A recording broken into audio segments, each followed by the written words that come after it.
सभी के संज्ञान में है कि जो हमारे 3 पुराने मेजर क्रिमिनल लॉ थे, जिसको हम आईपीसी, सीआरपीसी और एविडेंस लॉ कहते थे, उनके स्थान पर 1 जुलाई से नवीन आपराधिक अधिनियम लागू हो रहे हैं।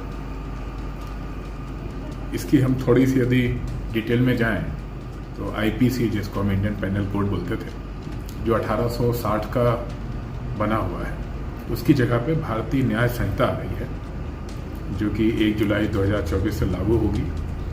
और इसमें सिर्फ धारा 106 सबसेक्शन 2 है जिसको अभी लागू नहीं किया जा रहा है, बाकी सभी पूरे देश में लागू की जा रही है।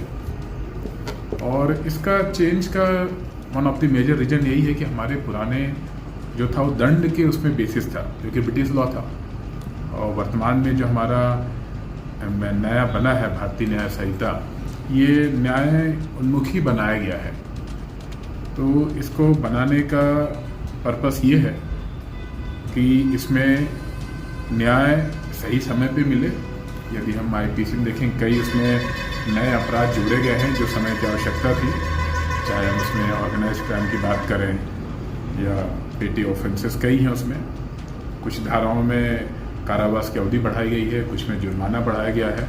नई चीज़ इसमें सामुदायिक सेवा भी जोड़ी गई है। कुछ धाराएं निरस्त की गई हैं, महिलाएं, बालक को लेके नए अध्याय इसमें जोड़े गए हैं। इसी तरह से सीआरपीसी, जो हमारा 1973 का, उसकी जगह पे भारतीय नागरिक सुरक्षा संहिता बनाई गई है। इसमें कुछ चीज़ें बहुत अच्छी हुई हैं, जैसे इसमें अपराध के लिए टाइमलाइन दी गई हैं, इसमें भी कुछ धाराओं को जोड़ा गया है, कुछ हटाए गए हैं। इसमें पहली बार विटनेस प्रोटेक्शन, इलेक्ट्रॉनिक एविडेंस की बात की गई है। समन्स वारंट को भी नए तरीके से परिभाषित किया गया है, और साथ में ऑडियो, विजुअल, इलेक्ट्रॉनिक एविडेंस किस तरीके से प्रस्तुत करना, उनका साक्ष्य में क्या महत्व रहेगा, और जुडिशरी के लिए भी बहुत सारी टाइमलाइन इसमें ऐड की गई है। इसी तरीके से इंडियन एविडेंस एक्ट, जो हमारा काफ़ी पुराना 1872 का था, ये भी नया बन के भारतीय साक्ष्य अधिनियम हो गया है।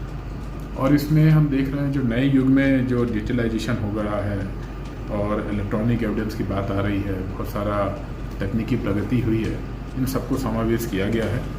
तो मुझे पूर्ण विश्वास है ये 1 जुलाई से जब तीनों कानून हमारे लागू होंगे तो हमारी जो क्रिमिनल जस्टिस सिस्टम है वो अच्छा एक्सपेडाइट होगा, समय से सबको न्याय मिलेगा, और हम सभी की, जो भी इससे जुड़े हुए, सभी की रिस्पॉन्सिबिलिटी, अकाउंटेबिलिटी फिक्स की गई है। ताज़ा और इन खबरों के लिए आप देखते रहें न्यूज़ साधना न्यूज़। हमारे पेज को शेयर करें, लाइक करें, यूट्यूब पर आज ही सर्च करें।